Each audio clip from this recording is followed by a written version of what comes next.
e submeto a apreciação da ata da sessão ordinária número 23, de 17 de setembro de 2023, apreciação dos pares. Sem objeção, senhor presidente. Sem nenhuma objeção, senhor presidente. Quero desejar boa-vinda aqui da desembargadora Naída, da desembargadora Iraneide, que está hoje integrando nossa Câmara em decorrência do impedimento e suspeição do desembargador Chimenez, desembargador Paulo, desembargador Teodoro. E, por conseguinte, passamos aqui a analisar os processos com pedido de sustentação oral, uma vez que nós não temos processo com pedido de vista, e eu passo a palavra para a desembargadora Lisete assumir a presidência na condição também de relatora do processo, dos quais somos impedidos. Obrigada, Excelência. Boa tarde a todos.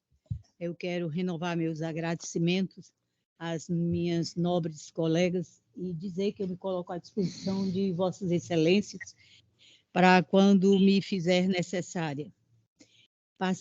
Eu gostaria de perguntar às desembargadoras se é possível fazer apenas pela leitura do destaque da nossa proposta de emenda. Sim, de pleno acordo, desembargador. Perfeito. De pleno acordo. Muito obrigada. Na nossa pauta, ele é o 60, o processo dentro do procedimento do SAG, é o 015-26-93, dígito 31-2017, com o final 0001. Trata-se de apelação e remessa necessária, proveniente da terceira vara da Fazenda Pública, em que é apelante o Estado do Ceará, devidamente representado pela adulta Procuradoria-Geral do Estado. Remetente é a juíza da terceira vara da Fazenda Pública desta comarca, a apelada Maria Gleuca Pinheiro Viana Martins, advogado José Gonçalves Monteiro, sob a nossa relatoria.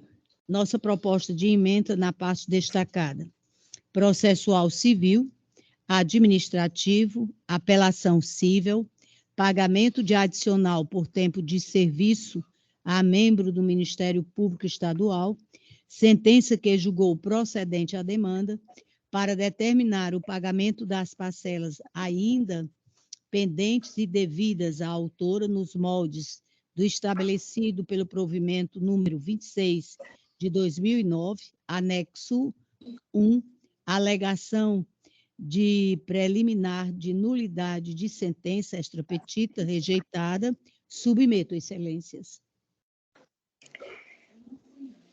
Rejeito também a preliminar, acompanhando o seu entendimento, desembargadora. Perfeito. Eu ratifico o voto provisório que acompanha Vossa Excelência. Obrigada, Excelência. Indo para o mérito, ainda numa outra preliminar, nós temos a arguição de prescrição, demandante que teria concordado com a suspensão do cronograma na hipótese do artigo 7º do provimento 26/2009, preliminar afastada. Igualmente submeto, Excelências. Acompanho, Vossa Excelência, preliminar afastada. Perfeitamente. Desembargadora Iraneide. De acordo, Excelência. Perfeito. Muitíssimo obrigada. No mérito, a arguição de limite orçamentário e afronta à separação dos poderes, discricionariedade, pedido exordial que se limita ao restabelecimento do cronograma devidamente atualizado, impossibilidade, inversão dos honorários sucumbenciais para 8% sobre o valor da causa, artigo 85, inciso 2 do CPC, reexame necessário não conhecido, recurso conhecido e parcialmente provido, sentença reformada. Na parte da reforma da sentença, eu consignei, por tais razões, não nos resta outra medida senão a reforma da sentença hostilizada para julgar improcedentes os pedidos exordiais e, consequentemente, inverter os honorários advocatícios a serem pagos pela autora, estes fixados em 8% sobre o valor da causa em obediência ao artigo 85, parágrafo 3º, inciso 2º, e parágrafo 4º, inciso 3º, todos do CPC. Excelências, como votam Vossas Excelências no tocante ao mérito? Desembargadora Nailde. Desembargadora Lisete, acompanhei, tive acesso Perfeito. aos autos, tive acesso também ao seu minucioso voto, em que trouxe realmente um vasto material para que chegasse a esse entendimento. E, neste momento, concordo plenamente com a decisão de Vossa Excelência. Acompanho integralmente. Obrigada, desembargadora Nailde. Desembargadora Iraneide, Vossa Excelência também acompanhou já no mérito, né?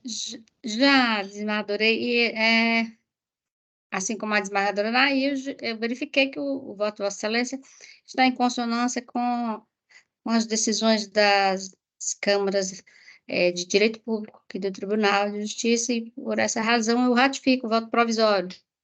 Perfeito. Anunciando o resultado, reexame necessário não conhecido, recurso de apelação cível conhecido e parcialmente provido, sentença reformada. Diante do julgamento, devolvo à presidência, à Sua Excelência, desembargador Teodoro Silva Santos, agradecendo mais uma vez a participação das eminentes desembargadoras. Muito obrigada. Obrigado, eminente desembargadora Lisete, e mais uma vez agradeço às desembargadoras, desembargadora Nailde e a desembargadora Iraneide, por ter contribuído para esse julgamento, que, aliás, sempre contribui quando aqui nós solicitamos delas, com as participações brilhantes e acertadas. Muitíssimo obrigado, minhas estimadas colegas. Obrigada, desembargador Teodoro, e aos demais que integram esta Câmara. Foi um prazer. Estamos sempre à disposição. Uma boa tarde a todos. Do mesmo modo, agradeço, desejo a todos uma ótima tarde, ficando aqui sempre à disposição, sempre que puder. Uma ótima tarde, peço licença aqui para sair. Boa tarde. Obrigado. Igualmente. Tudo de bom. Bom trabalho para todos. Obrigado. Dando continuidade à pauta, chamamos o processo 31, que é o 06318 30 24 2022 806000, é um agravo de instrumento da primeira vara da comarca do Crato, agravante Fundação Otília Corrêa Saraiva, Hospital Maternidade Santo Inácio, agravado do Estado do Ceará e o município do Crato.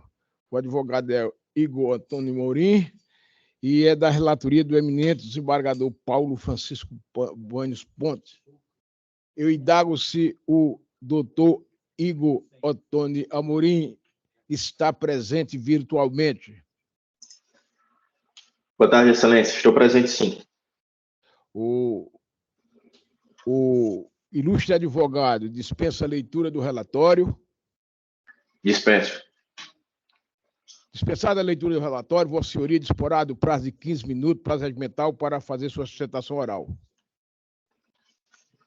Obrigado, Excelência. Boa tarde a todos. Gostaria de cumprimentar inicialmente os eminentes desembargadores, componentes dessa Câmara, que façam a pessoa do desembargador relator. Aproveito a oportunidade para cumprimentar também a todos que acompanham, que estão presentes nesta sessão. Excelências, esse caso vou tentar ser o mais breve possível, mas inicialmente é necessário trazer um breve relato, um breve histórico a respeito desse processo. A Fundação Otília Corrêa Saraiva, Hospital Maternidade Santo Antônio, ela não é réu no processo originário. O processo foi movido em face do Estado do Ceará e do município do Crato. A parte autora buscava um procedimento cirúrgico a ser realizado, a implementação do direito à saúde, e o hospital participou desse processo na condição de terceiro. Houve uma determinação do juiz Acó para que o hospital realizasse um procedimento cirúrgico. No caso, senhores embargadores, ocorreu que houve uma primeira determinação de uma realização do procedimento cirúrgico. Em função da emergência, o órgão julgador determinou que o hospital fizesse esse procedimento para ser ressarcido a posteriori pelo Estado, pelo município, pelos entes públicos. O Hospital de Boa-Fé realizou o procedimento e juntou aos autos, posteriormente, a nota fiscal e o comprovante da realização do primeiro procedimento cirúrgico. Depois, Excelência, nos mesmos autos, foi informado pela parte autora da necessidade de ela ser submetida a uma outra cirurgia. E essa outra cirurgia, da mesma forma, houve uma determinação judicial para que o hospital fizesse essa nova cirurgia e que, sendo feita essa nova cirurgia, posteriormente também haveria o ressarcimento dos custos tidos pelo hospital para realizar os dois procedimentos cirúrgicos. Excelências, além de haver decisões no decorrer do processo nesse sentido, na própria sentença consta, a própria sentença na fase de conhecimento, trânsito em julgado, consta que o hospital vai ser ressarcido de todos os custos referentes às cirurgias realizadas. Ocorre que, certamente por um erro material, ficou constando na parte final, na parte dispositiva da sentença, que o valor a ser ressarcido seria de R$ 44.096. Valor este que não acredito no valor da primeira cirurgia. Excelência, o que eu trago aqui é que não se trata de um pedido do hospital para ter um proveito econômico. É um pedido do hospital que é baseado na boa-fé, no princípio da confiança, em todo o contexto dos autos, para que seja determinado o ressarcimento do valor efetivamente expendido, o que foi sendo determinado nas decisões judiciais durante todo o transcorrer do processo e que também consta da própria sentença. A parte final, a parte dispositiva, onde consta ali um valor a ser ressarcido de R$ 44.000, seus embargadores, certamente é um erro material. Isso pode ser depreendido, inclusive, do próprio contexto da sentença e do contexto trazido nos autos. E essa parte de ser um erro material pode ser corrigida, inclusive, mesmo após o trânsito em julgado. Isso é pacífico o entendimento do Superior Tribunal de Justiça nesse sentido. Então, senhores embargadores, o que é que se pede nesse agravo de instrumento? Houve uma decisão não terminativa, não instituiu a execução, mas que rejeitou o pedido do hospital, da Fundação Agravante, para que fosse ressarcido o valor integral. E o que o hospital busca com esse agravo de instrumento é para que seja determinado que nesses próprios autos desse cumprimento de sentença seja realizado o ressarcimento integral dos custos, como está ali determinado na sentença e como foi conduzido durante todo o processo, informado durante todo o processo pelo juiz Oacó que haveria o ressarcimento integral do hospital, que eu repito, atuou como terceiro e de boa-fé procedeu a todos os procedimentos cirúrgicos que foram determinados pelo juízo, com a confiança, uma legítima confiança, até mesmo pelo teor das decisões proferidas nos autos, e que haveria o ressarcimento integral dos custos. Eu peço ainda, excelências, para trazer aqui a questão da gratuidade judicial que faz jus à Fundação Otília Corrêa Saraiva, agravante. Se trata, seus embargadores, de uma instituição hospitalar filantrópica e que, inclusive, possui o SEBAS, Certificado de Entidade Beneficente de Assistência Social, na área da saúde. Inclusive, é de conhecimento público as dificuldades que não só a Fundação Otília Corrêa Saraiva, mas todas as instituições hospitalares vêm tendo nos últimos anos, seja por conta dos repasses a menor, por conta de outros problemas existentes, mas com base nisso, pede-se vênia para, discordando da decisão proferida pelo juiz de primeiro grau, pugnar pela reforma da decisão e para que seja provido o agravo do instrumento e, consequentemente, seja conferida a gratuidade judicial à Fundação Otília Corrêa Saraiva, a parte agravante, e seja reformada a decisão para determinar que haja um ressarcimento integral dos valores dispostos pela Fundação para cumprir as decisões judiciais. Muito obrigado. Obrigado, doutor Igor Ottoni. Passo a palavra para o eminente relator, qual, se querendo, se achar conveniente, proferir por ementa. Pois não, é exatamente isso que eu vou fazer, presidente. Eu quero saudar aqui o doutor Igor Ottoni Amorim, em face de sua sustentação judiciosa, e quero renovar meus cumprimentos à presidência, à representação do Ministério Público, Defensoria, secretária, meus colegas, desembargador Fernando, desembargadora Lisete, e passo aqui a proferir meu voto. O ponto fulcral da questão em apreço é verificar o acerto ou não da decisão proferida pelo juiz de piso, que julgou improcedente impugnação. Ora, nós estamos em impugnação ao cumprimento de sentença, apresentado pelo Estado de Ceará, e fixou o valor a ser ressarcido no montante de R$ 44.906. Na origem, o feito tratava-se de uma ação de obrigação de fazer, em que a parte autora pugnava pela concessão de cirurgia de embolização de aneurisma cerebral roto, tendo em vista ser portadora de aneurisma da artéria oftálmica roto com colo pleximial CID 10.160.0. Diante desse quadro, requereu que o hospital, ora agravante, fosse compelido a realizar o procedimento cirúrgico com custo estimado, repetindo, R$ 44.906, e posteriormente ressarcido pelo município do Crato, Estado de Ceará. Compulsando os autos, verifica-se ou observa-se que a sentença que originou este cumprimento condenou os entes públicos ao ressarcimento integral dos custos tidos como tratamento da autora, estes fixado nominalmente pela quantia já mencionada acima, não tendo esta decisão sido impugnada pelo agravante, estando sob o manto da coisa julgada. Assim, não vislumbro o erro material defendido nas razões recursais, de forma que a manutenção dos termos do deciso é a medida que se impõe. Essencialmente, o pleito da empresa agravante neste recurso é a rediscussão de matéria de mérito de demanda cuja decisão já for alcançada pelo trânsito julgado. É sabido que constituir a coisa julgada em sede de cumprimento de sentença é inviável.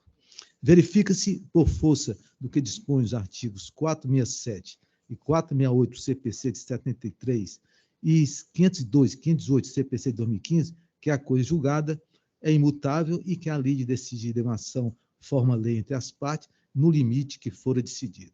Sendo assim, o pleito da parte agravante não merece acolhimento, esbarrando na parte processual a análise, em homenagem à segurança jurídica e levando em consideração seu processo uma marcha que somente segue em frente, haja vista a impossibilidade de arguir novamente temas já acobertados pela preclusão. Agravo de instrumento, conhecido e desprovido. Sentença mantida, senhor presidente, assim como eu voto. Obrigado, desembargador Paulo, pelo seu brilhante voto. Inclusive, após uma leitura profunda à matéria e levando-se em consideração as vossas os lançamentos, tanto teórico como jurisprudencial, no tocante à processualística, sobretudo voltado para a coisa julgada, eu provisoriamente já havia votado, acompanhado Vossa Excelência. E desta feita, nesse momento, eu definitivamente acompanho Vossa Excelência em toto, parabenizando-o pela brilhante pesquisa acerca da matéria. Com a palavra, a eminente desembargadora Elisete. Obrigada, Excelência. Fazendo minhas palavras do eminente desembargador Teodoro, também igualmente vou aqui acompanhar Vossa Excelência definitivamente, porque já o fiz de modo provisório, e o parabenizo pelo brilhantismo da decisão. Obrigado, eminente desembargador Elisete. Passamos a proclamar o resultado. Agravo desse instrumento conhecido e desprovido, decisão unânime. Em seguida, chamamos o item 54, processo 13.1854, 53/2015, 806.000 ao contrário. Apelação em remessa necessária. É uma apelação, apelante Estado do Ceará, apelado Oi Imóvel Sociedade Anônima. Nós temos aqui a advogada Débora Aquino Araújo, que fará, e o processo é da relatoria da eminente desembargadora Elisete de Souza Gadelha. Eu indago se a nobre advogada inscrita para fazer a sustentação oral se encontra presente virtualmente. Estou presente, sim. Excelentíssimo. A ilustríssima doutora dispensa o relatório, a leitura do relatório? Dispenso, sim. Dispensada a leitura do relatório, a ilustre advogada disporá de um prazo regimental de 15 minutos para proceder sua sustentação oral. Boa tarde a todos. Eu gostaria de cumprimentar inicialmente a excelentíssima relatora, na pessoa de quem cumprimento essa colenda Câmara. Cumprimento ainda os demais servidores e os nobres colegas que acompanham essa sessão. Pois bem, excelências, o caso em julgamento, ele contém algumas peculiaridades, razão pela qual eu me permito rememorar, mesmo que de forma muito breve, os fatos que ensejaram o presente rejulgamento. Então, rememorando, trata-se originalmente de um mandado de segurança preventivo, que foi impetrado pela OI, e em face do justo receio de ser autuada pelo não recolhimento de ICMS sobre as receitas auferidas com a prestação de atividades meio, de facilidades adicionais e de serviços complementares ao de comunicação. E eu explico por que havia esse justo receio na empresa. Isso porque o fato do lançamento tributário ser um ato normativo plenamente vinculado e ainda em razão de existir um parecer de número 246 de 2014, que confirmou a exigência pelo Estado do Ceará sobre atividades MEI, serviços complementares e também facilidades adicionais. Então, analisando, né, toda essa questão, o douto juízo de primeiro grau, atento, né, ao inquestionável direito da empresa, ele proferiu sentença concedendo integralmente a segurança pleiteada. A Fazenda, todavia, ela se resignou e interpôs um recurso de apelação. Esse recurso de apelação, contudo, de uma forma acertada, teve seguimento negado monocraticamente pela relatoria. Mais uma vez, e resignada, a Fazenda interpôs agravo interno para ver reformada essa decisão monocrática. Esse tribunal, contudo, de uma forma completamente acertada, ela se utilizou de um precedente do STJ, o RESP 1.176.753 do Rio de Janeiro, que era o caso representativo da controvérsia, submetido, né, à sistemática dos recursos repetitivos, e negou o provimento a esse agravo, condenando ainda o Estado do Ceará ao pagamento na multa de 5% em razão desse agravo que foi manifestamente inadmissível. Então, mais uma vez inconformado, o fisco interpôs um recurso extraordinário e requereu que esse recurso fosse sobrestado até o julgamento do tema de repercussão geral 827. Desse tema de repercussão geral, discutia-se unicamente a rubrica relativa à assinatura mensal sem franquia de minutos. Essa parte é bem importante frisar. Então, em atenção ao pedido da Fazenda, a vice-presidência sobrestou o feito ante o reconhecimento de que o STF tinha esse caso de repercussão geral. Esse tema, como eu disse, mais uma vez, repetindo, tratava-se unicamente de assinatura mensal sem franquia de minutos. Então, recentemente, com esse julgamento, a vice-presidência ela determinou o levantamento do sobrestamento do feito e que esse feito retornasse para esse rejulgamento que estamos tendo agora. Pois bem, excelências, especificamente quanto à rubrica relativa ao tema 827, que diz respeito à assinatura básica mensal sem franquia de minutos, em outubro de 2016, o STF proferiu uma decisão que reconheceu, sim, a incidência do ICMS sobre essa rubrica. Todavia, entendendo que havia uma grande reviravolta jurisprudencial em relação ao tema, porque até então era totalmente diferente o entendimento. Então, nesse momento, o STF decidiu o quê? Vamos modular os efeitos da decisão da declaração de constitucionalidade do tempo. Então, foi determinado que a incidência do ICMS só seria incidente a partir da data da publicação da ata do julgamento do acórdão no qual o mérito foi apreciado, ou seja, em 21 de outubro de 2016.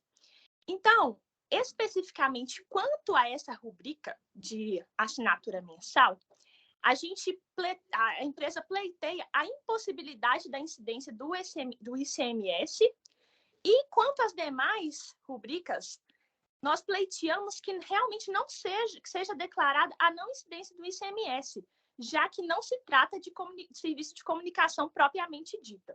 Então, excelência, são esses os apontamentos que eu tinha para fazer acerca do caso. Eu agradeço imensamente por terem ouvido os apontamentos do cliente e desejo a vocês uma excelente tarde.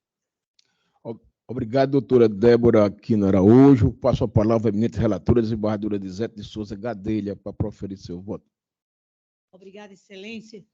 Eu não poderia deixar de, primeiro plano, me manifestar na satisfação de ver uma advogada tão preparada. Doutora Débora, a senhora está de parabéns. A sua eloquência, bem como a fundamentação, me faz ver que a advocacia é o seu caminho. Muito obrigada, Excelência. Não é vênia, não, doutora, é reconhecimento. Estando agora para a matéria, eu vou, em nome, inclusive, de estar parabenizando, por respeito no absoluto, eu não farei a leitura só da parte negritada ou destacada, e sim de todos os subitens ou itens da nossa emenda. Isso. O cerne da questão cinge-se em realizar ou não juízo de retratação após reenvio dos autos pela vice-presidência deste sodalício, que, ao apreciar recurso extraordinário, averigou possível dissonância da matéria definida neste agravo regimental, agravo interno, em relação ao tema 827 do Colém do STF, razão pela qual determinou o retorno do processo em autos únicos, em conformidade com determinação do STJ. Ocorre que, ao debruçar-me sobre a matéria em deslinde, verifiquei que, apesar do julgamento proferido pela egrégia 5ª Câmara Civil deste sodalício, está em dissonância daquele consolidado pelo pretório excelso, quando a apreciação do tema 827, o próprio Supremo Tribunal Federal entendeu por modular os efeitos de sua decisão, haja vista que houve verdadeira modificação na jurisprudência majoritária à época.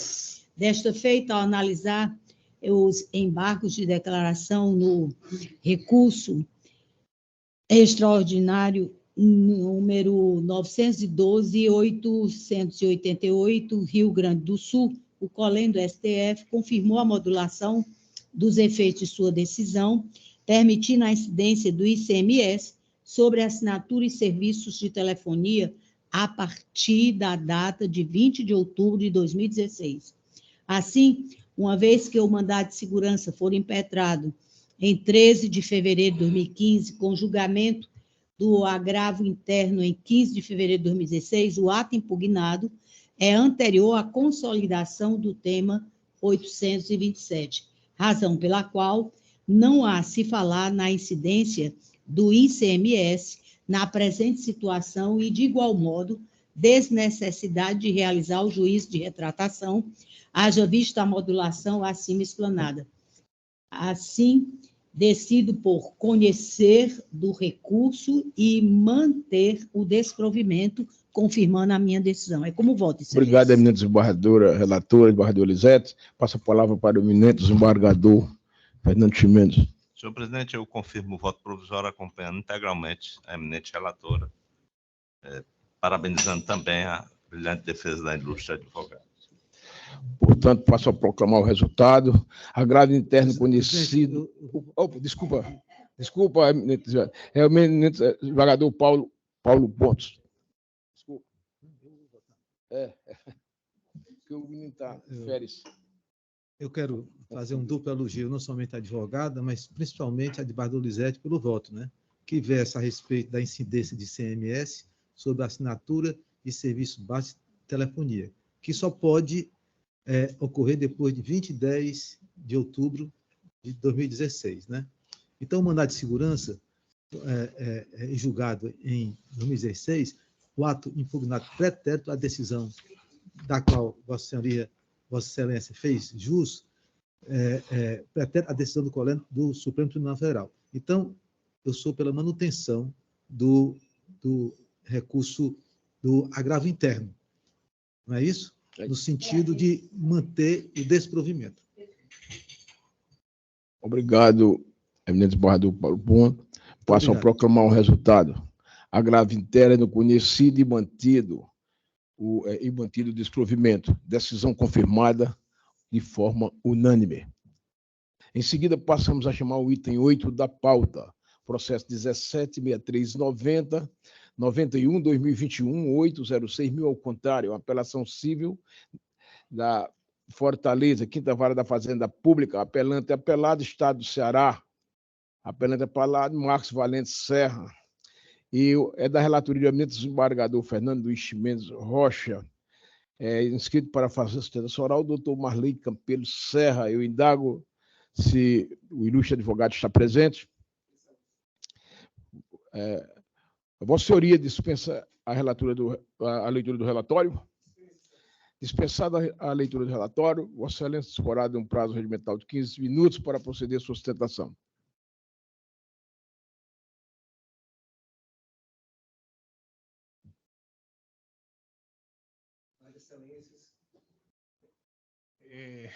Esse caso é um pouco delicado pessoalmente para mim, já que o promovente é meu pai, tá? Então, o que eu coloquei nos memoriais, o que consta no processo em relação a toda a doença mental que percorreu a vida dele, a vida do meu avô, isso me toca pessoalmente.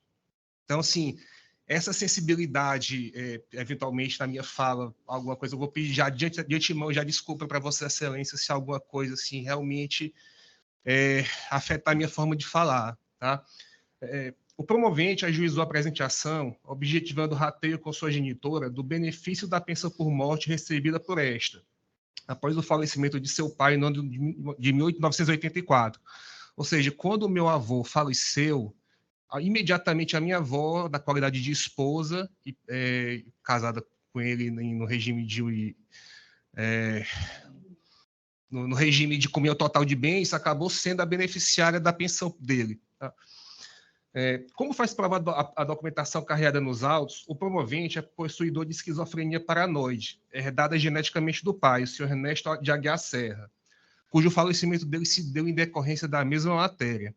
Inclusive, excelências, tem vários casos de relatos na família, eu pessoalmente, quando criança, presenciei surtos do meu pai de tentar, inclusive, chegar a ter a prática de homicídio com a minha mãe. Eles pouco tempo se separaram à época, de ele se debater na cama, dizendo que estava vendo coisa, que estava sendo obsedado por espíritos. Então, isso foi muito frequente. E as narrativas da minha avó era que, desde criança, ele tinha esses episódios também. Então, assim, é algo que acompanhou a vida dele toda. E meu avô, inclusive, também sofreu da mesma coisa. Ele era promotor de justiça e essa época, na época do falecimento dele, ele estava afastado, inclusive, em decorrência da doença, não por aposentadoria por tempo de serviço. Ao analisar os requisitos para a concessão da pensão para filho maior, inválido, a sentença de mérito confirmou a presença de todos os requisitos que a lei exigia. Eu vou me ater a ler um pouquinho do dispositivo aqui da sentença, porque eu acho que ela é importante, porque o doutor Alisson ele pontuou muito bem todos os requisitos que a lei previa para poder ele fazer jus não a uma pensão nova, a um benefício novo, mas ao rateio de algo que já tinha sido instituído pelo Estatuto do Ceará em 1984 e vinha sendo pago desde então, que o pedido é justamente apenas o rateio, que ele, na qualidade de inválido, de alguém que não tinha o discernimento, a capacidade civil plena desde a época do nascimento, embora só tenha sido declarado posteriormente, ele foi muito bem pontuando todas essas questões. O doutor Alisson fala o seguinte na sentença dele: ou seja, restou demonstrado que tal doença acometeu o autor por causas genéticas, sendo acometido pela mesma doença neurológica de seu pai, o que faz concluir que, desde o nascimento, o autor já possuía tal transtorno, apesar da manifestação ter ocorrido somente anos depois. Ainda nos autos da ação de interdição, conforme sentença acostada às folhas 14 e 16, a perícia médica realizada à época foi conclusiva quanto à incapacidade total e permanente do autor para os atos da vida civil, em decorrência da doença neurológica citada. Assim, vislumbra-se que a dependência do autor, à época do óbito do seu pai, restou demonstrada nos autos, uma vez que contava com 31 anos de idade, e dos relatórios médicos pôde-se constatar que, desde a adolescência, o autor apresentava manifestações dos transtornos neurológicos do qual é acometido. Ressalte-se que a aprovação da sentença de interdição somente em 2011 não implica na inexistência de incapacidade no período anterior. Ademais, a alegação do requerido, o Estado do Ceará, da existência de sociedade empresária em nome do autor, com o intuito de afastar a sua incapacidade não merece prosperar, pois, como se sabe, não há burocracia para a abertura de cadastros empresariais, de modo que pode o autor realmente ter feito os referidos cadastros durante os anos, os seus períodos de lucidez, o que não é suficiente por si só para atestar a capacidade do mesmo para os atos da vida civil. Diante de todo exposto, eu concluo que o autor detém a condição de dependente de seu genitor, cuja incapacidade era existente à época do óbito, conforme demonstrado nos autos. Assim, faz jus o requerente à percepção das pensões referidas na inicial, no sentido de que as pensões já concedidas à sua genitora devem ser rateadas na proporção de 50 para cada um. Inclusive, realmente, ele, nos períodos de lucidez, ele manteve as empresas abertas. Só que nenhuma dessas empresas prosperou. Em todas elas, todas, sem exceção, ele quebrou. Por quê? Porque a doença não permitia que ele tivesse a gestão plena das empresas dele. Então, todas elas, simplesmente, ele quebrou. E minha avó, à época, a genitora dele, teve que fazer aportes para poder pagar dívidas, enfim, não deixar que o nome dele realmente fosse para a bancarrota. Como nos termos do artigo 197 do Código Civil não ocorre a prescrição contra os incapazes, somente no ano de 2011 é que ele tomou conhecimento de seu direito, o direito de pleitear essa pensão aqui judicialmente, e que ele bateu aqui as portas do judiciário para isso. Em 2011 foi dada entrada na ação, ela somente foi julgada no ano passado, depois de muita insistência, depois de muita diligência que a gente fez ao juízo, embora a gente saiba que o judiciário é abarrotado de processos, mas para a pessoa nessas condições aqui esperar quase 10 anos por uma sentença, é importante ter em mente, excelências, que não se trata de um novo pedido de pensão, isso eu gostaria de reiterar, mas sim o recebimento à metade de valores regularmente pagos pelo Estado do Ceará desde 1984. O promovente hoje ele conta com 70 anos, meu pai hoje está com 70 anos de idade, e ele está com diabetes em função da doença, porque não consegue se cuidar direito, embora a minha madrasta assim, tem amor e carinho, mas a doença é incapacitante.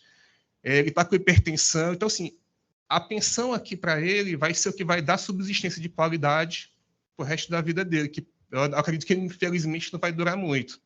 Então, assim, o apelo que eu peço a vossas excelências não é pela história que eu estou contando ou pelos fatos aqui, não. Embora isso seja importante, se mexa com o emocional desse causídico aqui perante vossas excelências, é realmente a aplicação do direito.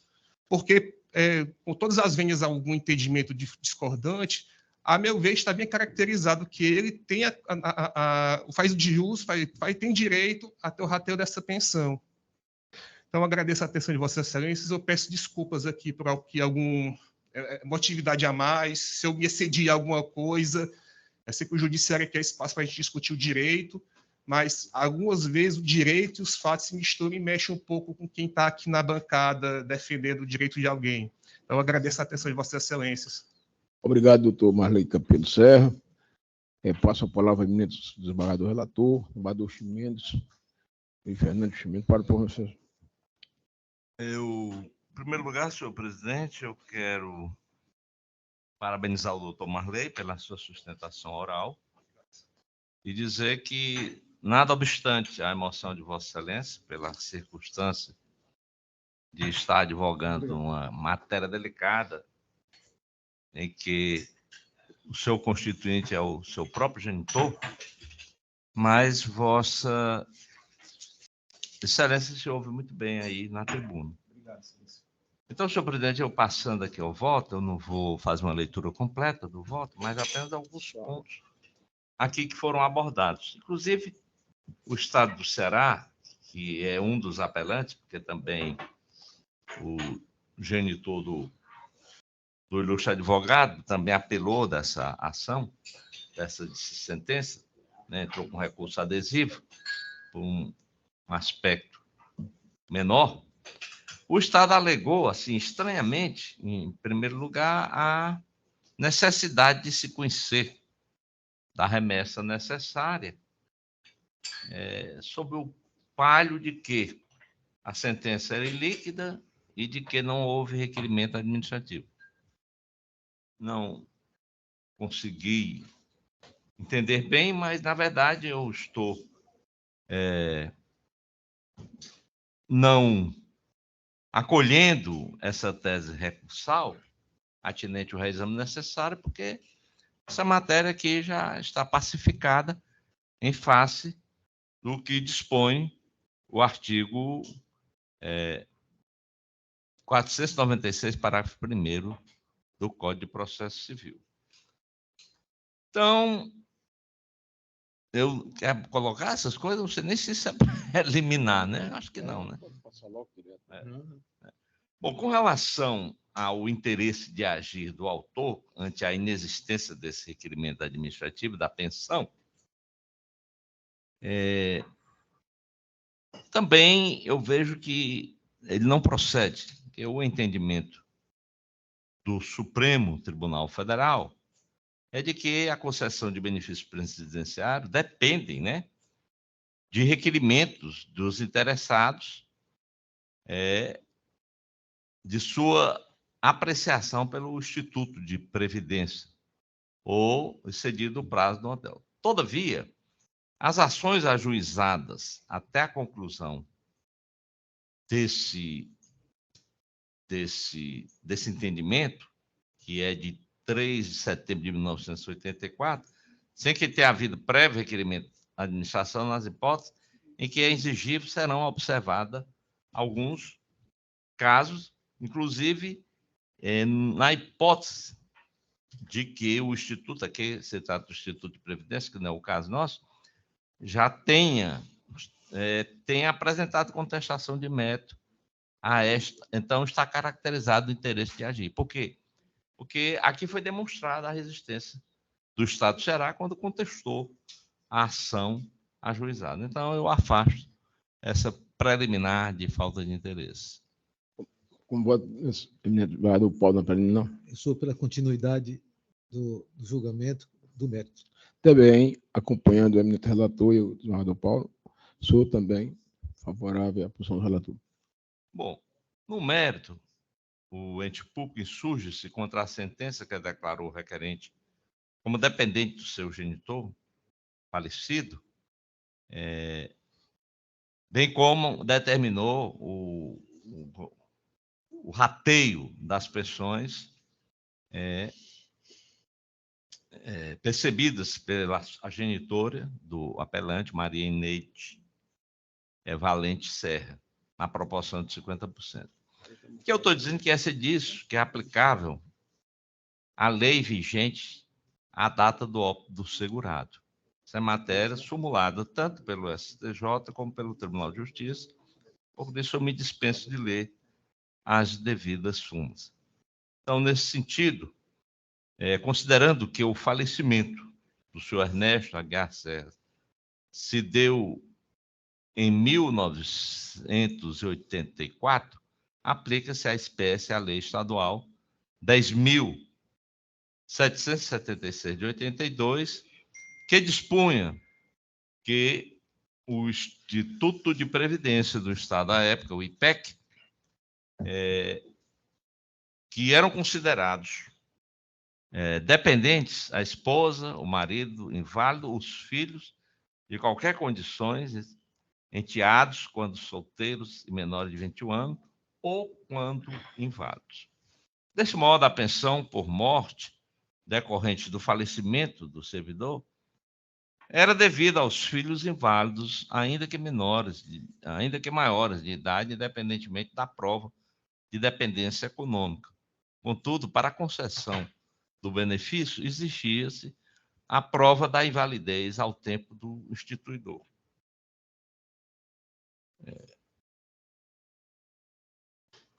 Então, aqui eu cito algumas jurisprudências do STJ,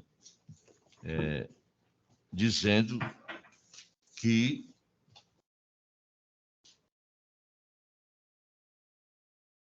essas pensões elas podem ser concedidas ao filho inválido de qualquer idade, independentemente da data em que se iniciou a invalidez, desde que anterior ao óbito do instituidor.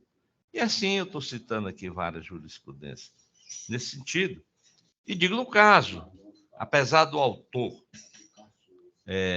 somente ter sido interditado em 2011, os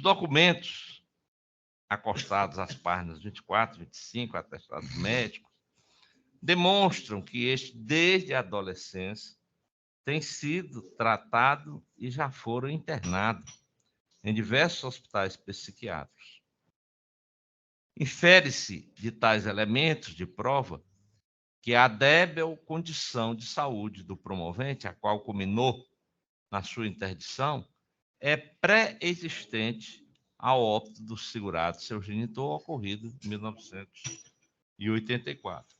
O fato de ter ele manifestado transtorno psicótico, esquizofrênico, paranoide, desde a adolescência, respalda a aventada invalidez. Além disso, pelo que consta da certidão de óbito de página 14, o genitor do promovente, como bem disse aqui o Neto,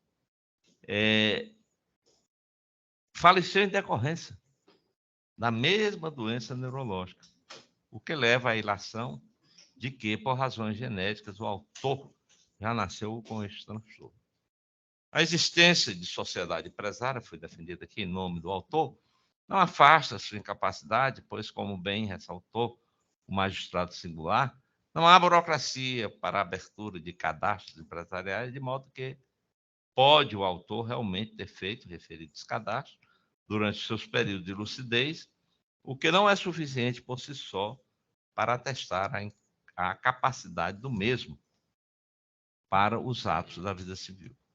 Vale ressaltar ainda ser de necessária a realização de perícia junto ao IPEC, nos termos defendidos pelo Estado do Ceará, tendo em vista a existência de sentença de interdição do autor a declarar a incapacidade absoluta suficiente para o pleito e a concessão do benefício subóculo.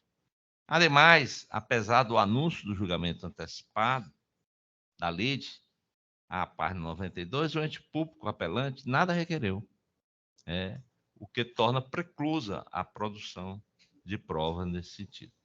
Então, nesse contexto, entendo que restou devidamente demonstrada a condição física da invalidez do beneficiário e a consequente relação de dependência ao tempo do óbito do segurado, a qual é presumida, segundo a própria jurisprudência do STJ, que eu invoco aqui, e também, nossa, inclusive, uma da minha relatoria, onde eu digo a prova dos autos, na parte decretada, a dependência econômica do autor e a sua incapacidade absoluta, declarada por sentença, a qual antecede o instituto da pensão e da aplicação. Logo, não merece acolhimento o apelo do Estado do Ceará. Com relação ao recurso adesivo, a parte recorrente, insurge-se exclusivamente quanto ao termo inicial do rateio da pensão. No tocante ao tema, não se ouvida a jurisprudência do STJ, no sentido de que, comprovada a absoluta incapacidade do requerente da pensão por morte, faz ele jus ao pagamento das parcelas vencidas desde a data do óbito do instituidor do benefício, ainda que não postulado administrativamente no prazo pela legislação. Contudo, a fim de evitar pagamento em duplicidade, o Superior Tribunal de Justiça realinhou seu entendimento no sentido de fixar a data do requerimento administrativo do segurado tardiamente habilitado como termo inicial para a concessão da pensão por morte, quando o mencionado beneficiário, ou quando o benefício previdenciário já estiver sendo pago aos demais dependentes do falecido. Como é o caso aqui, que já havia o pagamento por parte da genitora do autor, né? Nesse sentido, contexto da jurisprudência do Superior Tribunal de Justiça. E aí eu junto outras decisões nesse mesmo sentido, do ministro Napoleão e do ministro Benedito Gonçalves. Assim, considerando que o benefício em questão já estava sendo pago à genitora do autor e que não houve prévio requerimento administrativo, o termo inicial do rateio da pensão deve ser contado a partir do ajuizamento desta demanda. Então, senhor presidente, senhores pares, o meu voto é no sentido de negar provimento ao apelo do Estado do Ceará e dar provimento ao recurso adesivo para determinar a obrigação do rateio da pensão retroagida à data do ajuizamento da demanda, ou seja, 3 de novembro de 2011. É o meu voto, senhor. Obrigado, desembargador Ximenes, relator. Passo a palavra para o desembargador Paulo.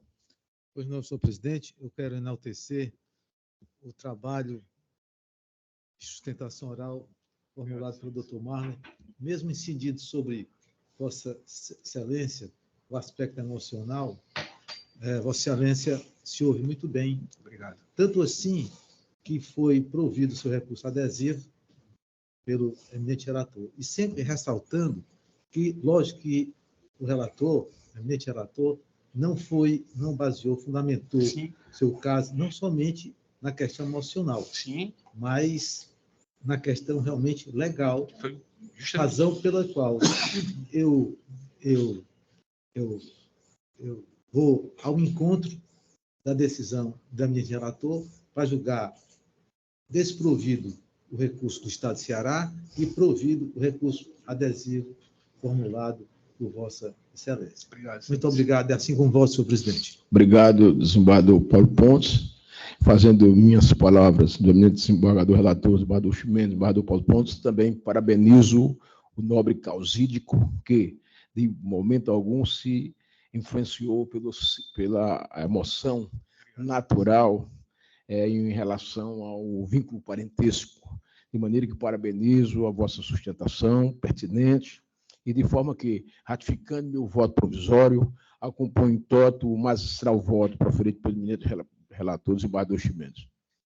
Excelência, queria só, rapidinho, 30 segundos, só agradecer a brilhante explanação aqui do voto do desembargador Ximenes, as palavras do desembargador Paulo Banhos, de Vossa Excelência, senhor presidente, e dizer que, assim, são momentos como esse que faz com que a gente tenha orgulho de ser advogado, porque a gente luta pelo direito dos nossos clientes, independente de relação de parentesco ou não, mas quando a gente vê que o direito que a gente acredita é também reconhecido pelo Poder Judiciário, isso dá uma sensação de dever cumprido para a gente. Então, eu agradeço Vossas Excelências aqui pela atenção, pelas palavras que me pronunciaram e desejo a Vossas Excelências uma boa sessão de julgamento. Muito obrigado. Obrigado, doutor.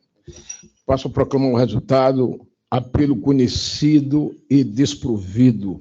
Recurso adesivo conhecido e provido. Decisão unânime. Em seguida, chamo o número 16 da pauta, processo 620350, 43.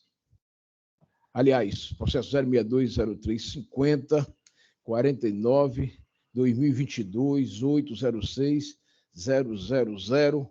É o agravo de instrumento da segunda vara de execução fiscal da comarca de Fortaleza, agravante da Defensoria Pública do Estado do Ceará, e agravado do município de Fortaleza, da relatoria do eminente desembargador Paulo Francisco Banhos Pontes, e de maneira que eu indago se a Defensoria Pública dispensaria o relatório. Sim, presidente. Dispensado o relatório, a vossa senhoria disporá do prazo de 15 minutos regimental para proferir sua sustentação. Senhor presidente, eu queria que Vossa Excelência perguntasse à Sua Excelência, doutor Vitor, porque, tendo em vista que eu estou provendo o recurso de agravo, se ele se interessa ainda que fazer a sustentação e eu ler o voto escrito todo. Exato. Princípio da economia processual, né? Desisto da sustentação, excelência. Decidido da sustentação oral, devolvo a palavra ao gabinete relator para oferir o seu voto. Pois é só dizer que na parte final, dispositivo, agravo de instrumento conhecido e provido para anular a decisão agravada, acolhendo os argumentos apresentados pela parte agravante em sede de execução de pré-executividade, anulando a citação editalícia e os atos posteriores a ela, determinando ao juízo de origem que adote as providências que estejam ao seu alcance no sentido de localização do endereço da parte executada e efetivação de sua citação válida.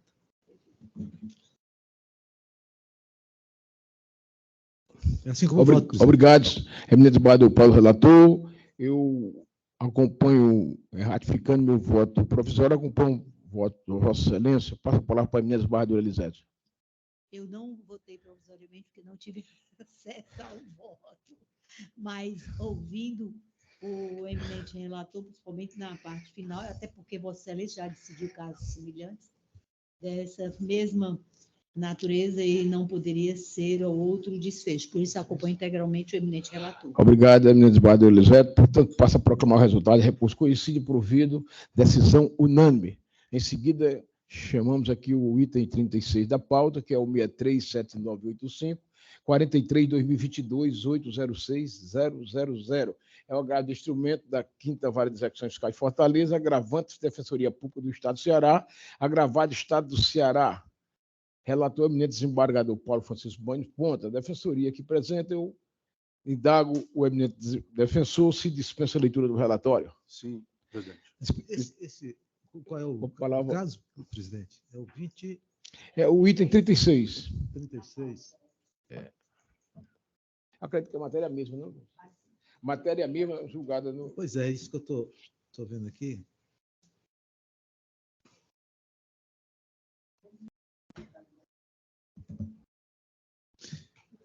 Presidente, é no mesmo sentido, o encaminhamento, no sentido de providenciar, negar provimento e providenciar as diligências, no sentido de fazer a citação na pessoa do executado. Acompanho o eminente relator e com a palavra da Elisete. Acompanho o eminente relator, excelência. Passamos a obrigado, desembargador Elisete. Passo a proclamar o resultado de recurso conhecido e provido, decisão unânime. Em seguida, chamamos aqui o item 52, que é o processo 69056, 08-2005-806, meu contrário, /1000 ao contrário, é um agravo interno civil da 9ª Vara da Fazenda Pública, agravante Terezinha Furtada Maia e agravado Instituto de Previdência do município de Fortaleza. É da nossa relatoria e a Defensoria Pública do Estado do Ceará pediu sustentação oral. Vossa Excelência dispensa a leitura do relatório? Sim, presidente. Vossa Excelência disporada prazo de 15 minutos para proferir sua sustentação oral.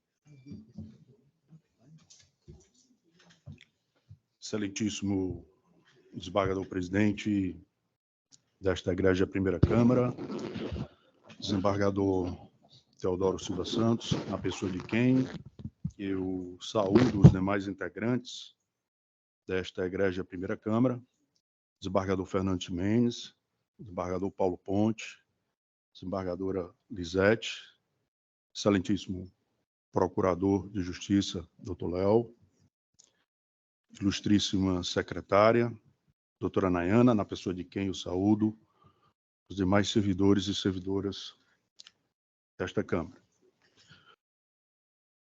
A Defensoria Pública está representando Raíza Coelho Maia, que, por sua vez, está representada por sua avó, Terezinha Furtado Maia.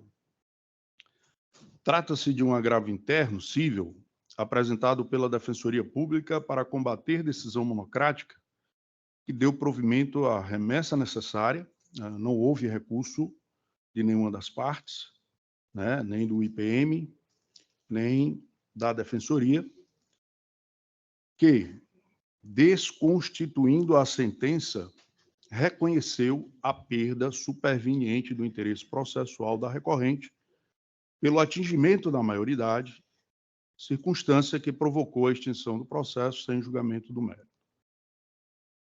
A pretensão recursal ela tem por fundamento a violação do princípio das decisões surpresas, já que não foi oportunizado às partes o direito de manifestarem-se sobre a presença ou não da eventual perda superveniente de interesse processual. Isso aí nos moldes que preconizam os artigos 9º e 10º, combinado com o artigo 933, todos do CPC. Pois bem, em novembro de 2005, a recorrente ingressou com esta ação de obrigação de fazer, com pedido de tutela antecipada em face do recorrido.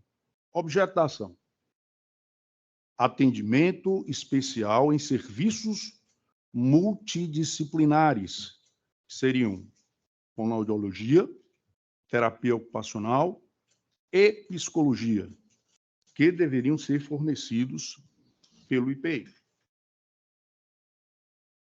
Há farta documentação constante nos autos que revelam que a recorrente, à época, com 15 anos, já era portadora de deficiência mental, conforme revelam os atestados médicos, né? Nós temos folhas 24 e folhas 25. Portanto, o atendimento multidisciplinar, ele decorre dessas necessidades especiais. De certo, essas necessidades ainda presentes.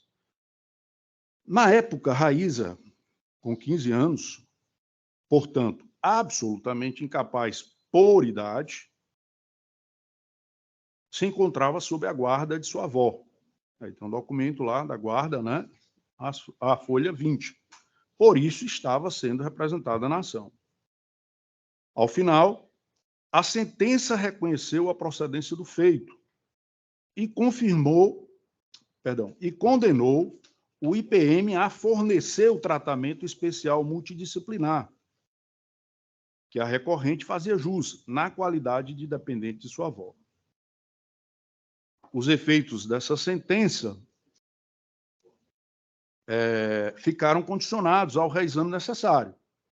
Neste tribunal, por decisão monocrática, unipessoal, o eminente desembargador relator conheceu da remessa necessária e lhe deu provimento, extinguindo o feito sem resolução do mérito, por perda superveniente do interesse processual, mas sem oportunizar às partes o direito de manifestação. Razão de decidir da perda superveniente do interesse processual: o atingimento da maioridade da recorrente quando da prolação da sentença. Eu reconheço realmente que dava tudo a entender que ela estava com 29 anos nessa época. O processo ele demorou todo esse prazo para se chegar à sentença. Houve um fundamento, inclusive, no ECA, e ele reconheceu a procedência da ação ainda assim, né? Não podendo aquela mais sujeitar-se à guarda ou tutela da avó. De fato, realmente dava a entender realmente toda essa situação. E assim continuar como beneficiária do IPM na condição de dependente. Contudo, nada impede, e aí é a nossa, assim, a tese que nós defendemos da impossibilidade da decisão por surpresa. Nada impede que a incapacidade da recorrente agora, já que ela atingiu a maioridade, decorra da sua deficiência mental, sujeitando-a ao regime da curatela. E se sua avó hoje for sua curadora, isso precisa ser esclarecido. Na sentença, isso não foi debatido. Em nenhum momento isso foi debatido. Eu acho que isso levou a esse reconhecimento da perda superveniente do objeto. Mas não podemos esquecer que ela, quando tinha 15 anos, já tinha problemas neurológicos. Ou seja, ela já, embora ela fosse incapaz absolutamente por idade, ela também já era incapaz por deficiência mental. Nada impedia, na época, ela ter entrado com o pedido de curatela. Isso, na época que eu atuava na petição inicial na Defensoria Pública, cansei de fazer. Exatamente por essa situação. Para que eu vou entrar com a guarda judicial agora, para quando ela, sabendo que ela tem a deficiência mental, que vai lhe retirar a incapacidade, e quando ela chegar à maioridade, eu ter que entrar com a curatela? Eu posso entrar com a curatela quando ela já tem 15 anos de idade. Isso não está claro nos autos. Por isso que a gente está defendendo a necessidade de se debater isso nesse momento. Porque entendemos que, se ficar demonstrado realmente que ela é incapaz por essa deficiência mental e a avó é sua curadora, ela vai continuar tendo direito a esse atendimento especial multidisciplinar, que aqui eu repito para Vossas Excelências. Fonoaudiologia, com a maioridade, ela pode estar necessitando. Terapia ocupacional, ela pode estar necessitando desse tratamento. E temos a psicologia. Aqui não está se requerendo a inclusão dela como dependente. Aqui está se discutindo a obrigação de fazer do IPM fornecer esse atendimento. Quando ela tinha 15 anos, e agora pode ser quando ela seja maior de idade. Nunca é cansativo lembrar, Excelências, que a incapacidade mental está dentro da conceituação de invalidez. Hoje nós nós tivemos até um caso tratando dessa questão da possibilidade de pagamento de pensão pré-existente de uma pessoa inválida. Aqui a gente está numa mesma situação, só que ela não está requerendo pensão. Ela está, e foi deferido isso em primeiro grau, buscando o direito de ter esse atendimento multidisciplinar. Não se desconhece do enunciado número 3 da IFAM, posto que a manifestação da parte poderá influenciar na solução da causa, mas eu preciso ter essa oportunidade de se manifestar. Eu não estou buscando, nesse momento, já a reforma do julgado no sentido de que mantenha-se o que foi definido na sentença. O que a Defensoria Pública ela está buscando é o direito de manifestar-se antes de se reconhecer essa perda superveniente do objeto. Porque, como não houve resolução do mérito, ela pode entrar com a ação.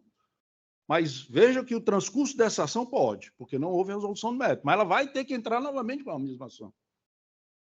Essa ação ela entrou em 2005. Hoje, nós ainda estamos discutindo, em 2023, se a sentença foi certa ou não. Nos termos do artigo 3º da Lei 8.409, alterado pela Lei número 8.807/2003, reza que são considerados dependentes dos segurados o cônjuge, o companheiro ou a companheira, os filhos menores de 21 anos ou inválidos, o enteado e o menor sob tutela judicial, desde que designado pelo segurado ou segurada, comprovadas a residência e a dependência econômica, e, no caso do menor sob tutela, a respectiva decisão judicial. A legislação claramente equipará filho nas condições previstas no caput do artigo 3º da mencionada lei, o enteado e ou o menor sob tutela. Parece-nos viável admitir como dependente equiparado a filho o neto ou a neta inválido ou inválida, que esteja sob a curatela do segurado e desde que comprovadas a residência e a dependência econômica. A jurisprudência desta Câmara já reconheceu esta equiparação para o caso de percebimento de pensão. Nós temos aqui a apelação cível 0024656, dígito 64/2009, de relatoria do desembargador Fernando Luiz de Mendes Rocha. Publicação no Diário da Justiça Eletrônica em 4 de agosto de 2021, página 63. Ora, se pode o mais, que é o recebimento da pensão, é lógico que se pode o menos, continuidade ao benefício assistencial à saúde. Nesse contexto, tendo a decisão monocrática de ofício presumido a capacidade plena da neta recorrente apenas pelo atingimento da maioridade, sem atentar para o fato de que ela é portadora de deficiência mental desde a menoridade, repita-se, fato preponderante ao resultado do julgamento do feito e até então não debatido nos autos, por isso, mostra-se imperioso ao oportunizar às partes o direito de manifestar-se antes do reconhecimento da perda superveniente da objeto da ação por ausência de interesse processual, sob pena de restar caracterizada a violação aos princípios da não surpresa do efetivo contraditório e ampla defesa. Ademais, o processo já conta com quase 18 anos de tramitação, e neste tribunal ele foi extinto sem resolução do mérito. A nova sistemática processual, inaugurada com o advento do CPC de 2015, privilegia expressamente o princípio da primazia no julgamento de mérito. Logo, a extinção do processo sem resolução do mérito é medida anômala, que não se corrobora a efetividade da tutela jurisdicional. Nós temos isso lá no artigo 4º e 6º do CPC.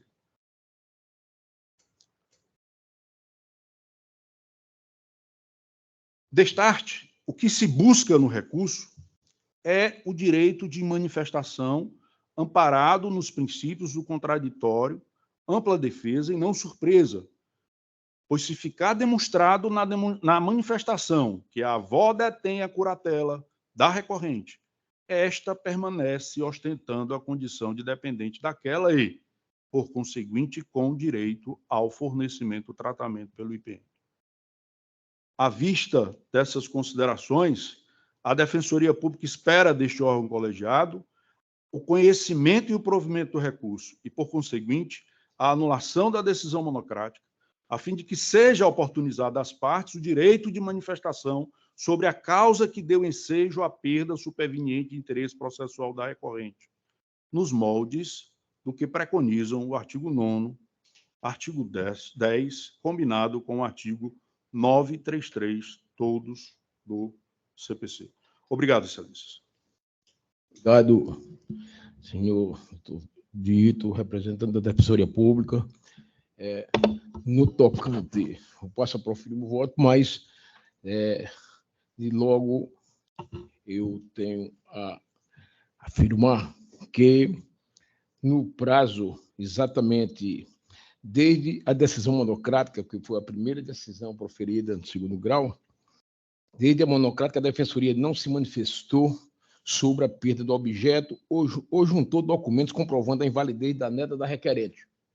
E aqui nós já estamos na fase, houve embargos, e aqui nós estamos no agravo interno, onde a Defensoria está trazendo à baila essa situação, ou seja, essa inovação, porque a oportunidade por ocasião do ataque à decisão monocrática exatamente foi exercida através de embargo. Em seguida, a Defensoria também teve a oportunidade de se manifestar, no entanto, não se manifestou sobre a perda de objeto, nem tampouco juntou documentos comprovando a invalidade da neta da requerente. A nossa jurisprudência acerca da matéria ela é mansa e pacífica, porém, ela deixa bem claro que a invalidez, condição sine qua non para sustentar a validez, é a prova documental. É uma prova pré-constituída documental. De sorte que, no bojo dos autos, essa prova não veio. E de maneira que eu vou passar a proferir meu voto, em que pese a emenda ser bem contextualizada, Presidente, só questão de fato. Pois não. Se Vossa Excelência me permite, não houve interposição de embargo de declaração. Nós tomamos conhecimento realmente, a Defensoria, né? Sim. Tomou conhecimento realmente da extinção do processo quando está interposição do agravo interno. Esse foi o primeiro momento que realmente nós nos manifestamos. É só essa questão de fato que eu queria... E nessa fase aí, a Vossa Excelência não articulou nem a perda de objeto, nem tampouco se manifestou com relação à incapacidade, junto com prova documental, demonstrando a capacidade do menor. Inclusive, essa matéria eu trago aqui no curso do voto. Vou fazer a leitura do voto, com a dispensa do relatório, obviamente, que Vossa Senhoria dispensou o relatório também. Peço dispensa do relatório, vou proferir aqui o voto. O recurso apresentado foi interposto por voto por quem detinha legítimo interesse. É adequado e tempestivo. A resignação do agravante defende que a decisão monocrática que julgou o recurso prejudicado desconsiderou que a parte autora, beneficiária do tratamento, é pessoa com deficiência intelectual. Pediu provimento sobre a matéria, pediu provimento. Sobre a matéria, dispôs a decisão agravada. E aqui eu lanço a decisão agravada, que dormita as folhas 137 a 138. Aspa. O cerne da controvérsia reside na manutenção da representada como dependente de sua avó junto ao IPM, Instituto de Previdência Municipal, para a continuidade do tratamento solicitado, embora a atual legislação de regência exige que, para a usufruição de benefícios, o adolescente deve estar sob tutela e não sob guarda. Antes de adentrar nas questões meritórias acerca da prevalência da legislação que deve ser aplicada no caso analisado, qual seja o Estatuto da Criança e do Adolescente ou a legislação previdenciária, é imperioso analisar a perda superveniente do objeto da ação. Vejamos, de acordo com o artigo 5º do Código Civil, abro aspas, a menoridade cessa aos 18 anos completos, quando a pessoa fica habilitada à prática de todos os atos da vida civil. Fecha aspas. No caso sob enfoque, a neta da segurada, que pretendia continuar usufruindo da condição de dependente da mesma, alcançou a maioridade civil, de acordo com a certidão de nascimento que dormita as folhas 19, não podendo mais, por essa razão, estar sob a guarda ou tutela de sua avó, o que afasta o direito da mesma permanecer como beneficiária assistencial perante o Instituto de Previdência Municipal, tendo em vista que já não mais atende condição essencial para tal, valendo o destaque de que já não mais a atendia quando a prolação, em 29 de 11 de 2019, da sentença qual, desta data em que já contava com 29 anos de idade, o que teria ensejado a extinção do processo sem resolução de mérito, nos termos do artigo 485, inciso 6 do Código de Processo Civil, por perda de objeto, tendo em vista que não mais concorreria o interesse processual. Continuando, diz a monocrática, é disso que a tutela jurisdicional deve retratar o contexto litigioso que exige entre as partes da maneira como esse se afigura no momento da sua concessão, razão pela qual o nosso Código de Processo Civil empresta relevo ao direito objetivo e ao direito subjetivo supervenientes, a postulação em juízo, artigos 342, inciso 1, e 492 e 493 do CPC. Verifico ainda que o feito resta prejudicado desde a tramitação da origem. Deveria o juiz ter reconhecido a perda de objeto, posto que, não obstante o bem da vida pretendido tenha sido concedido em sede de liminar, a discussão jurisdicional mostrasse desvinculada de efetividade. No vertente caso, é nítido que não há mais interesse processual no que se refere à efetiva necessidade de obtenção da tutela jurisdicional, posto que estará afadada à ineficácia. Continuando, também não se aplica o artigo 33, caput e parágrafo 3º do ECA, Estatuto da Criança e do Adolescente, porquanto se trata de regra a ser aplicada às crianças e adolescentes, o que não é mais a hipótese dos autos. Ainda não há violação aos artigos 205 e 227 do parágrafo 6º da Constituição Federal, pois não houve distinção entre filhos e enteados, apenas evidenciando que o Instituto de Guarda não se aplica ante a maioridade da neta da postulante.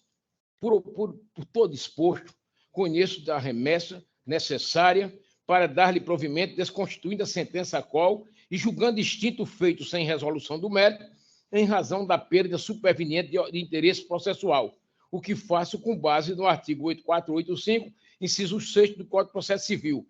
Fecha aspas, encerra aqui a monocrática.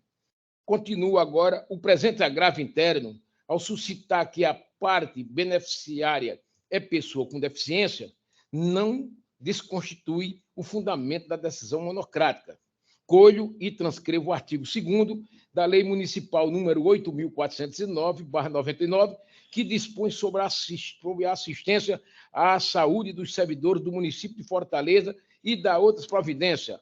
Aspa, artigo 3º, são considerados dependentes de segurados para fim de assistência à saúde. Inciso 1, o cônjuge, o companheiro ou a companheira. Inciso 2, os filhos menores de 21 anos ou inválido. 3, o enteado, o menor sob tutela judicial, desde que designado pelo segurado ou segurada, comprovadas a residência e a dependência econômica e, no caso de menor sob tutela, a respectiva decisão judicial. Parágrafo 1. Quer faculdade da inscrição no programa de assistência à saúde, desde que custeie pelo segurado ou segurada sem ônus para o município. Percebe-se que, mesmo a beneficiária sendo pessoa com deficiência intelectual, a agravante não preenche os requisitos elencados no artigo 3º, inciso 1, 2 e 3.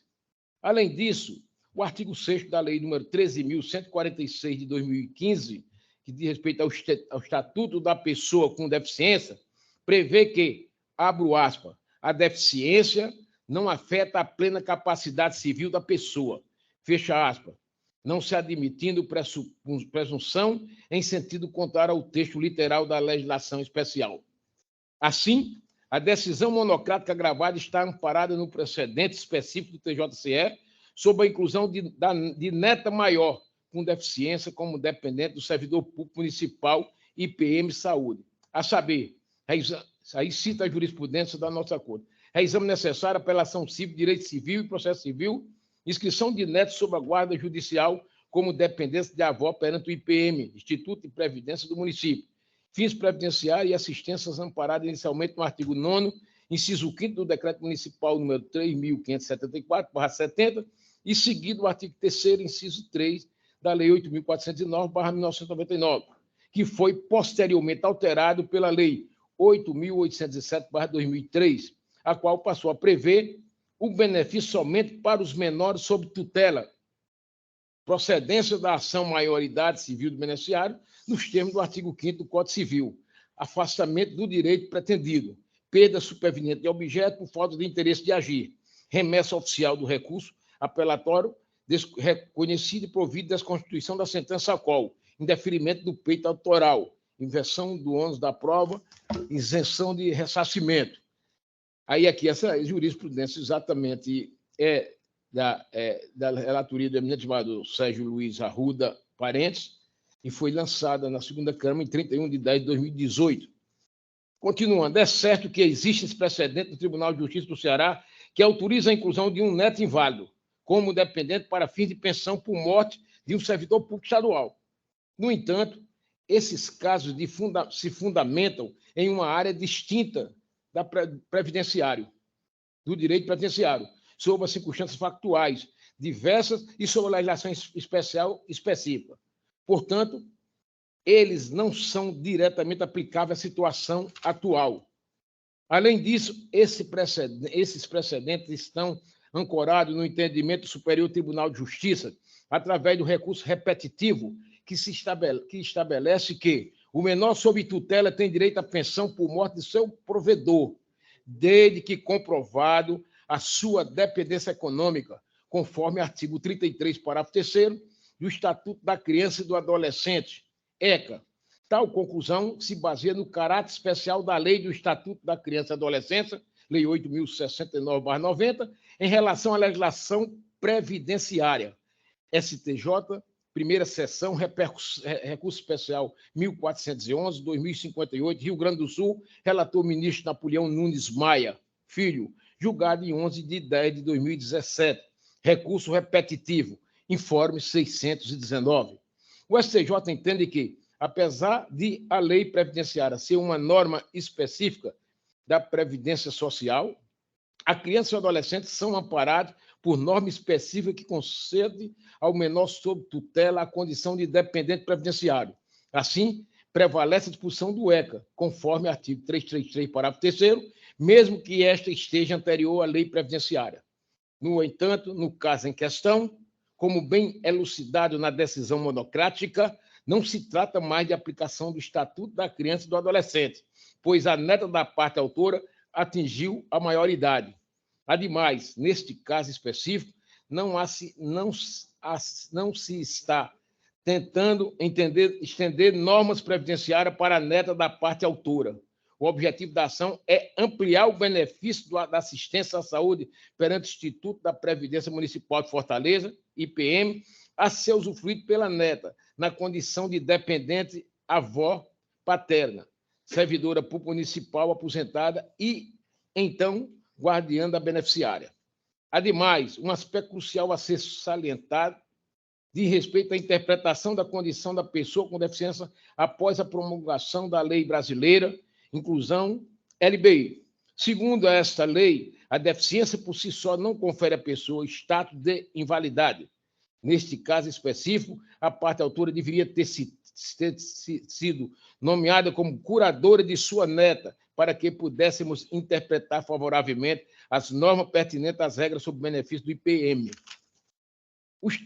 O estabelecimento da curatela, nos termos do Código Civil, seria um procedimento legal que confirmaria a dependência e a necessidade da proteção da neta, corroborando a interpretação da legislação de acordo com a pretensão da parte autora. No que diz respeito a este aspecto, reconheço a sensibilidade do assunto e a relevância de assegurar os direitos fundamentais dos sujeitos envolvidos. Uma análise dos autos revela a existência de uma declaração localizada na página 26. Este documento, assinado pelas profissionais da saúde do próprio IPM, Evânia Maria Alves de Oliveira, fonoaudióloga, e Márcia de Costa Andrade, terapêutica ocupacional, declara o seguinte, aspas, declaro para os devidos fins que Raíssa Coelho Maia apresenta problemas neurológicos que fazem dela uma criança especial, limítrofe, necessitando, portanto, de um atendimento multidisciplinar. Aí citas aqui a terapia ocupacional e psicológica, por um longo período, enquanto se realizar tais tratamentos na clínica de atendimento básico desse instituto, IPM, 2 vezes por semana no período da tarde. No entanto, aí aqui nós continuamos, no entanto, o ente público anexou os autos e informações, as folhas 181/188, indicando que o programa de IPM Saúde está sendo utilizado exclusivamente pela requerente, ou seja, não existem registro de uso dos serviços pela neta da parte autora. Isso indica que não há mais a necessidade do atendimento multidisciplinar anteriormente mencionado. Em conclusão, não há nos autos evidências de documentos que comprovem que a deficiência da neta da autora a classifique como pessoa inválida, apesar de a incapacidade não ser inferida apenas com base na deficiência, laudos médicos ou informações técnicas que atestassem que a sua condição de deficiência a leva à situação de incapacidade, poderia ter sido acrescentada ao processo. Ainda destaca o princípio da legalidade, fundamental em nosso ordenamento jurídico, pelo qual não se pode exigir ou impedir algo que não esteja expressamente previsto em lei. Assim, a despeito de reconhecer a relevância das circunstâncias humanitárias que cercam o caso, entende por não transpor os limites da legislação municipal em vigor. Portanto, impõe-se confirmar a decisão monocrática para correta aplicação da legislação e da jurisprudência. Assim, encaminho-se o meu voto no sentido de conhecimento e desprovimento do agravo interno. Por fim, determino a correção da autuação para também constar o nome da Raíssa Coelho Maia, representada por Terezinha Furtada Maia, que não constava nos autos. Nobre, eminentes pares, é como voto. Passo a palavra para a eminente desembargadora Lisete. Excelência, eu já fiz as observações e, diante da manutenção do vosso entendimento, eu prefiro pedir vista. Vista concedida, Excelência. Muito obrigada. Em seguida, nós temos o item 59, que é o 637977, 66-2022-806-0000/50 mil. Agravo interno cível, agravante Estado do Ceará, agravado Defensoria Pública do Estado do Ceará. é da relatoria da eminente desembargadora Lisete Souza Gadelha e a defensoria pediu sustentação oral. Eu pergunto ao eminente defensor se desiste da sustentação da leitura do relatório. Sim, presidente. Desistir da relação. Senhor presidente, quando eu voto nesse processo, esse processo guarda analogia com aqueles dois processos dos quais eu fui relator de desembargador Lisete. Só para adiantar. Exatamente. É da isenção. Exatamente aqui. De maneira que. Vossa Excelência. Desisto. Obrigado. Desisto. Obrigado, presidente. Desisto, presidente, da sustentação. Pode iniciar a vossa sustentação do prazer mental. Ele disse que não desiste da sustentação, Excelência. Ele desiste. É Vossa Excelência com a relatora. Vossa Excelência para se manifestar.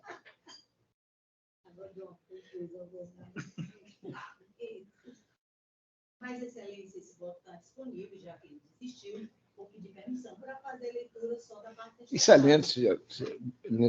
Muito obrigada, Excelência e eminentes pares.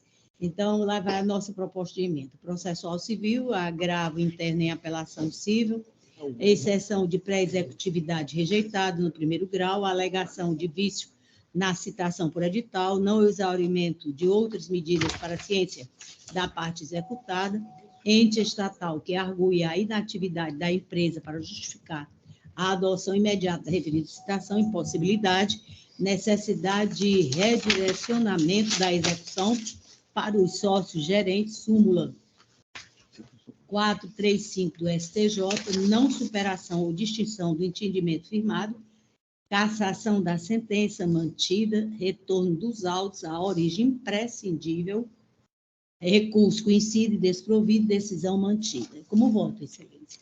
Como voto, eminente desembargador Chimenez. Acompanha, eminente relator. Desembargador. Eu também acompanho, desembargador Lisete.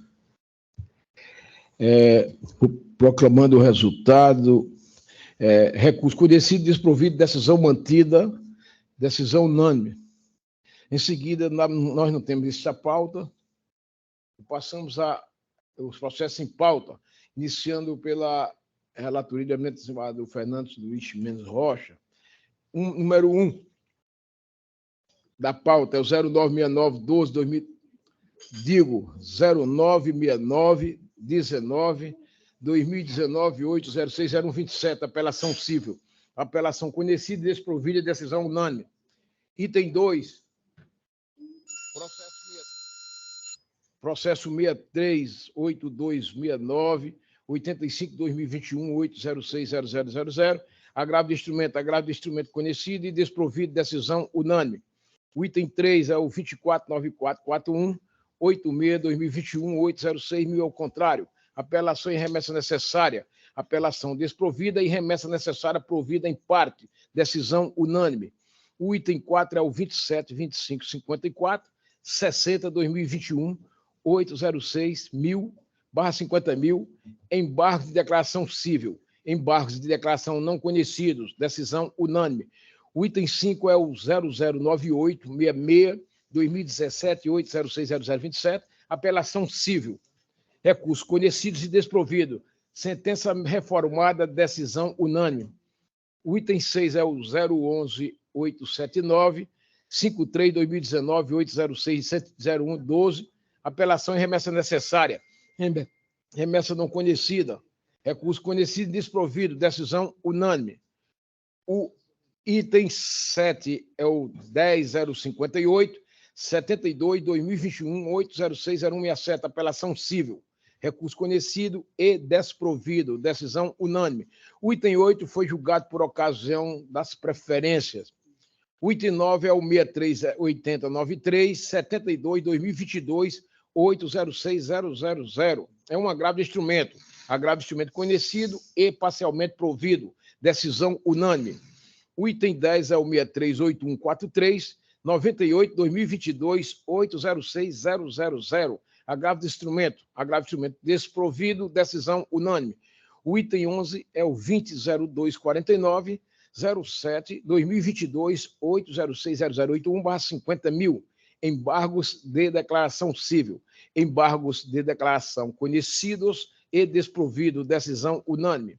O item 12 é o processo 50.180, 87/2022, 8060127, apelação civil.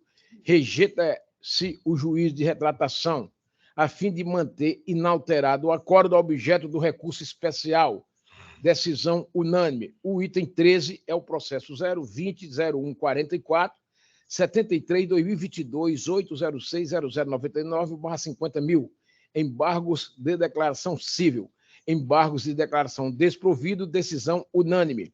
O item 14 é o 6205, 77/2012, 8060100, uma apelação civil, apelo conhecido e provido, decisão unânime. E o último item 15 é o 129610, 15/2019, 806, ao contrário, uma apelação civil. Remessa não conhecida, apelo conhecido e desprovido, decisão unânime. Em seguida, passa a proclamar o resultado dos votos do eminente desembargador Paulo Francisco Banhos Pontes, e é o número 16, já votado por ocasião das preferências. O número 17 é o 869177, 85/2014, 806, ao contrário, /50.000, embargos de declaração civil, aclaratório conhecido, porém desprovido, decisão unânime. O item 18 é o 624570, 95/2019, 806000, agravo de instrumento, recurso conhecido e desprovido, decisão unânime. O item 19 é o 536924, 2016, 8060146, apelação civil, recurso conhecido e provido, decisão unânime. O item 20 é o 125593, 67/2018, 806, ao contrário, /50.000, embargos de declaração civil, aclaratórios conhecidos, porém desprovido, decisão unânime. O item 21 é o 9737, 14/2012, 8060115, apelação civil, apelação conhecida e desprovida. O 22 é o processo 627908, 09/2021, 80600, agravo de instrumento, recurso conhecido e parcialmente provido, decisão unânime. O 24 é o 629693, 06/2021, 8060000, agravo de instrumento, recurso conhecido e parcialmente provido, decisão unânime. O 25 é o processo 3191, 82/2019, 8060151, apelação civil conhecida e desprovida, decisão unânime. O 26 é o processo 17242, 60/2017, 8060154, uma apelação civil, apelação conhecida e provida, decisão unânime. O 27 é o processo 6377, 44/2021, 806000, agravo de instrumento, recurso conhecido e desprovido, decisão unânime. O 28 é o 1567, 59/2010, 8060071, apelação civil, apelação conhecida e provida, decisão unânime. O 29 é o 621635, 77/2022, 806000, agravo de instrumento, recurso conhecido e provido, decisão unânime. O 30 é o 27067187, 2021, 806, ao contrário, apelação em remessa necessária, retirado de pauta. Não é isso?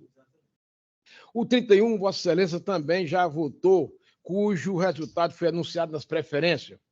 O item 32 é o 1176987, 2005, 806, ao contrário, apelação civil, apelação conhecida e provida, decisão unânime. O 33 é o 0021, 10, 2004, 8060093, apelação civil, apelo conhecido e desprovido, decisão unânime. O 34 é o 634502, 05, 2022, 806000, agravo de instrumento, recurso conhecido e desprovido, decisão unânime. O 35 é o 255502, 94, 2020, 806, ao contrário, apelação em remessa necessária, apelação conhecida e desprovida, decisão unânime. O 36 já foi julgado, cujo resultado foi anunciado nas preferências. O 37 é o 638146, 53-2022, 806-000. Agravo de instrumento conhecido e desprovido. Decisão unânime. O 38 é o 638911, 24-2022, 806-000. Agravo de instrumento conhecido e desprovido. Decisão unânime. O 39 é o 639721, 96-2022, 806-000. Agravo de instrumento. Recurso conhecido e desprovido. Decisão unânime. O 40 é o processo 3004, 52-2012, 806-0076/50.000, embargos de declaração civil, embargos desconhecidos e desprovido. Decisão unânime. O 41 é o processo 620722, 61-2023, 806-000. Agravo de instrumento conhecido e provido. Decisão unânime. 42 é o 21-23-32, 72-2020, 806 ao contrário, apelação civil. Recurso de apelação conhecido e desprovido. Decisão unânime. O 43 é o 624801, 83-2023, 806-000. Agravo de instrumento. Agravo conhecido e desprovido. Decisão unânime. O 44 é o 625459, 10-2023, 806-0000. É um agravo de instrumento. Recurso conhecido e desprovido. Decisão unânime. O 45 é o 50753, 17-2020, 806-0163. Apelação civil. Recurso conhecido e provido. Decisão unânime. O 46 é o 626127, 78-2023, 806-000. Agravo de instrumento. Recurso conhecido e parcialmente provido. Decisão unânime. O 47 é o processo 200622, 92-2022, 806-0160. Apelação civil. Apelação conhecida e provida. Decisão unânime. O 48 é o processo 27-4088, 48-2021, 806-0001. Apelação civil. Apelo conhecido e desprovido. Decisão unânime. O item 49 é o processo 8877, 87-2017, 806-0066. Apelação civil. Recurso de apelação civil. Conhecido e desprovido. Decisão unânime. Decisão unânime. O item 50 é o processo 02-00-132, 16, 2022, 806-0081. Apelação em remessa necessária. Apelação conhecida e desprovida. Remessa conhecida e parcialmente provida. Decisão unânime. E o último processo do eminente desembargador Paulo é o da pauta, é o 51 da pauta, que é o 14008, 34-2023, 806 ao contrário. Apelação civil. Apelação conhecida e desprovida. Decisão unânime. Passo a proclamar oficialmente o voto desta relatoria, Teodoro Silva Santos. O item 52 já foi julgado nas preferências. O item 53 é o 162566, 89-2016, 806.000/50001. Esse item 16 não é o que nós... Não. Foi pedido de vista, não. 52. Isso, 52. Pronto, esse aqui foi o pedido de vista. Foi 52? 52. Ratificando aqui, o item 52 trata-se do processo 69056, 08-2005, 806 ao contrário, /50001. Agravo interno civil. Iniciado o julgamento, foi pedido vista pela eminente desembargadora Elisete. Não é isso? Perfeito. Obrigado. O item 53 é o 162566, 89-2016, 806 ao contrário, /50001. Embargos de declaração civil. Recurso conhecido e provido. Hein? O da 53, mas aqui consta que tem. Né? O 53, Vossa Excelência não votou. Perfeito. Mas, vamos falar, Vossa Excelência. É porque aqui consta que... É um cutucãozinho de leve, né? Aqui está lançado que foi... Não, Excelência, está em aberto. Entendeu? É porque o programa... Que veio adiado da sessão anterior. Foi, exatamente, é verdade. E aí não tem como a secretária vir, né? Mas teve o voto do desembargador Paulo. Isso. E eu acompanhei o desembargador Paulo, aí falta só o da Vossa Excelência. Aqui foi o desembargador Fernando Chimenez. Aliás, o desembargador Fernando Chimenez, que eu não estava na...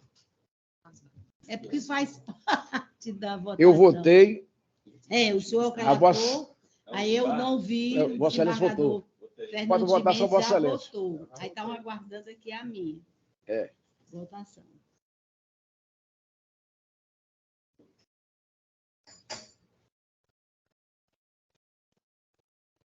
Acompanho, Excelência.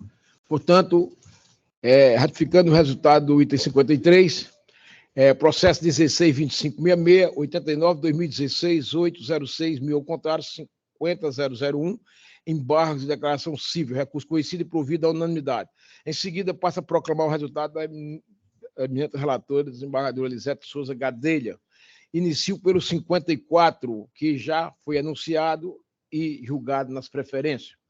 O 55 é o processo número 388856, 70/2010, 806 mil ao contrário, apelação civil, recurso conhecido e desprovido, sentença mantida à unanimidade. O item 56 da pauta é o processo 33327, 18/2005, 806 mil ao contrário, uma apelação civil, recurso conhecido e desprovido, sentença mantida à unanimidade. O item 57 é o processo 5182, 76/2017, 8060050, apelação civil, recurso do município não conhecido, apelo dos autores conhecidos, mas desprovido, sentença mantida, decisão unânime. O item 58 é o 118395, 42/2019, 806 mil ao contrário, /50 mil, embargos de declaração civil, embargo de declaração rejeitados, decisão unânime. O item 59, esse item 59 aqui, ó, está aqui com recurso conhecido desprovido. Esse 59 não foi o que nós estávamos, nem? Foi julgado em preferência. Foi. O item 59 aqui eu passo a Vossa Excelência, desembargador Elisete, para proclamar, uma vez que já foi julgado também, já foi julgado, que Vossa Excelência pode dizer. Era o que restava, vencemos a pauta. Pergunto se os eminentes integrantes têm alguma observação a fazer, se algum requerimento. Vossa Excelência respire.